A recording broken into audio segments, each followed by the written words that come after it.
السلام علیکم ورحمۃ اللہ۔ آئیے ملاحظہ فرماتے ہیں سورہ بقرہ کی آیت۔ بسم اللہ الرحمن الرحیم كتب عليكم القتال وهو كره لكم وعسى أن تكرهوا شيئا وهو خير لكم وعسى أن تحبوا شيئا وهو شر لكم والله يعلم وأنتم لا تعلمون۔ تمہارے اوپر جہاد فرض کیا گیا ہے، اور اگر وہ تمہیں ناگوار ہے اور یہ ممکن ہے جسے تم برا سمجھتے ہو وہ تمہارے حق میں بہتر ہو، اور جسے تم دوست رکھتے ہو وہ برا ہو، خدا سب کو جانتا ہے اور تم نہیں جانتے ہو۔ آیت میں کرہن کا لفظ آیا ہے، جس کا مطلب وہ سختی اور مشکلات اور پریشانیاں ہیں جو انسان کے اندر سے وجود میں آتی ہیں، انسان کے جسم کے اندر سے، یعنی کبھی دل پہ کبھی جسم پہ جو پریشانیاں آتی ہیں انسان اس کا احساس کرتا ہے۔ اور کرہن کا جو لفظ آیا ہے، کرہن کا لفظ جو آیا ہے، یہ وہ سختی ہیں جو باہر سے اس کے اوپر تحمیل کی جاتی ہے، اس پر لادی جاتی ہے، باہر سے آتی ہے۔ جیسے کہ سورہ فصلت کی 11ویں آیت میں خداوند عالم نے زمین و آسمان کو خطاب فرماتے ہوئے کہا ہے اطینا طوعا و کرہن قالتا اطینا طاعین، یعنی تم کو اطاعت کرنا ہی ہے، اب تم چاہے خوشی کے ساتھ آ کے اطاعت کرو، یا تم ہماری مجبوری، یعنی ہم تمہیں مجبور کر رہے ہیں تم اطاعت کرو، تو تم مجبوری میں اطاعت کرو یا خوشی سے اطاعت کرو۔ تو ان دونوں نے، زمین و آسمان دونوں نے جواب دیا کہ ہم خوشی کے ساتھ راضی، یعنی تیری مرضی کے لیے ہم اطاعت کریں گے، ہم آ جائیں گے۔ لہذا اس آیت میں یہی ہے، آسمانوں اور زمین سے یہی کہا کہ ہم دونوں خوشی سے آ جائیں گے۔ گزشتہ آیت میں مال دینے کی بات تھی، اس آیت میں جان دینے کی بات ہے۔ ملاحظہ کریں، جنگ سے بھاگنا یا تو آرام اور سکون طلب کرنے کی وجہ سے ہے، یا پھر انسانوں کی رکاوٹ محبت بنتی ہے، یا پھر طاقت برابر کی نہیں ہے تو دشمن کے خوف سے انسان فرار کرتا ہے، لہذا جنگ سے بھاگ جاتا ہے۔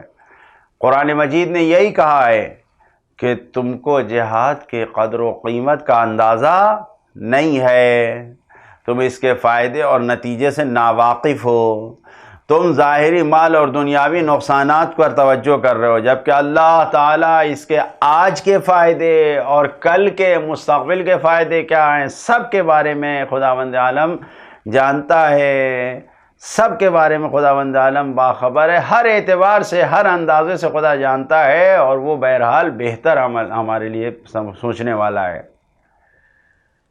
لہذا جنگ میں جتنی بھی سختیاں ہوں اس میں بنیادی فائدے ہیں، بنیادی آثار اور نتیجے اور فائدے اس کے ہیں۔ مثلا جنگ کی قدرت بڑھتی ہے، وہ قوم یا وہ معاشرہ طاقتور ہو جاتا ہے، دشمن جسور نہیں ہوتا، ڈر جاتا ہے، جرأت نہیں کرتا پھر دشمن۔ تیسری چیز، عہد و پیمان، وفاداری، ایثار، قربانی کا جذبہ بیدار ہو جاتا ہے۔ چوتھی چیز، دنیا میں اسلام اور مسلمانوں کی طاقت اور رعب و دبدبہ بڑھ جاتا ہے۔ پانچویں چیز، غیبی آسمانی مدد نازل ہوتی ہے۔ چھٹی چیز، چھٹا فائدہ کیا ہے؟ انسانوں میں اللہ سے مدد طلب کرنے کی روح بیدار ہو جاتی ہے، جگ جاتا ہے انسان اور خدا سے مدد طلب کرتا ہے۔ ساتویں چیز، اللہ کے انعامات ملتے ہیں، اس کی عطائیں، اس کے جزا، انعامات، سب کچھ خداوند عالم کی جانب سے ملتے ہیں۔ آٹھویں چیز، نئی نئی چیزیں، نئے نئے اسلحے، نئے ضرورت کی چیزیں، جنگی سامان، زندگی کے سامان، یہ سب انسان بنانے کے فکر میں آ جاتا ہے جب جنگی حالات ہوتے ہیں، یہ سب ایجاد ہوتے ہیں۔ لہذا غافل نہیں ہو جائے. البتہ یہ صرف مسلمانوں اور اسلام سے جہاد مخصوص نہیں ہے، دوسرے دینوں میں بڑا ظاہر میں سب اعلان کرتے ہیں ہم صلح پسند ہیں، ہم آرام پسند ہیں. دنیا کے جتنے بھی یہودی ہیں عیسائی کہتے ہیں ہم آرام پسند ہیں. نہیں، خود ان کے یہاں بھی ہے جہاد، کیونکہ جہاد کے بنیادی فائدے ہیں. توریت میں آپ دیکھیے، یعنی ساری پروپیگنڈے اور تبلیغ کے باوجود آپ دیکھیے ہر دین کی بنیادی ضرورت قرار دیا گیا. لہذا توریت میں پہلی چیز یہی ہے کہ شہر میں رہنے والوں کو قتل کر دو، ان کے مال کو جمع کر لو. یہ توریت کے الفاظ ہیں. دوسری چیز، سب کو مار ڈالو، کسی پر رحم نہ کرو. یہ سب کیوں توریت میں کہا جا رہا ہے؟ جب بھی مقابلے کے لیے باہر نکلو تو دشمن کو زیادہ دیکھ کر ڈرو نہیں، بلکہ ڈٹ کر مقابلہ کرو. یہ یا چوتھی چیز، اپنے بھائی، اپنے دوست، اپنے پڑوسی سب کو مار ڈالو تاکہ تمہاری جو گوسالہ پرستی کے گناہ تھے وہ بخش دیے جائیں، معاف کر دیے جائیں. ایک دوسرے کو آپس میں قتل کرو. پانچویں چیز، خود جناب موسیٰ علیہ السلام، توریت میں جناب موسیٰ علیہ السلام ایک بہت بڑا لشکر لے کر نکلے اور سب کو جنگ کے لیے تیار کیا، اور جنگ کو کیا ہے، یعنی بہت اہم جنگ جناب موسیٰ کی زندگی کے انجام پائی ہے. یہ سب توریت میں ہے. تو جنگ و جہاد یہودیوں کیا بھی پایا جاتا ہے. متی انجیل جو ہے، متی میں انجیل میں کیا لکھا ہوا ہے؟ پہلی چیز، ایسا سوچو کہ ہم آئے ہیں تو زمین پر سلامتی ہوگی، ایسا مت سوچو. نہیں، ہم سلامتی کے لیے نہیں آئے ہیں، ہم تو تلوار کے ساتھ ہیں. یہ سب انجیل میں لکھا ہے. جو اپنی جنگ بچائے اور بھاگ جائے اس کو مار ڈالو، جو میرے سامنے اپنی جان دے دے وہ اپنی جان کو محفوظ پا لے گا. یعنی گویا اس کو وہ زندہ جاوید ہو جائے گا، بچ جائے گا وہ جو میرے لیے اپنی جان قربان کر دے.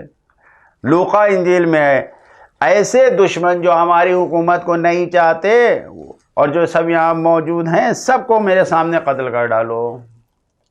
جس کے پاس تلوار نہیں ہے وہ اپنا کپڑا بیچ کر تلوار خریدے، شمشیر خرید کے لے آئے.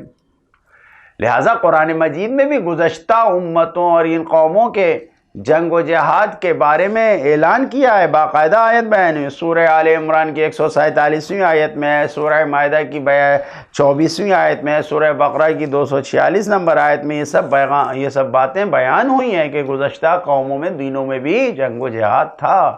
یہ مخصوص اسلام سے نہیں ہے. بہت فائدے ہیں اس کے. جو پیغامات ہیں، خیر و شر کا معیار خود انسان کی آسانی یا مشکلات نہیں ہے، بلکہ معیار حقیقی مصلحت ہے. حقیقت میں کیا ہمارے لیے بہتر ہے، حقیقت میں ہمارے لیے کیا مشکل ہے، یہ معیار ہے، اس کو معیار بنانا چاہیے.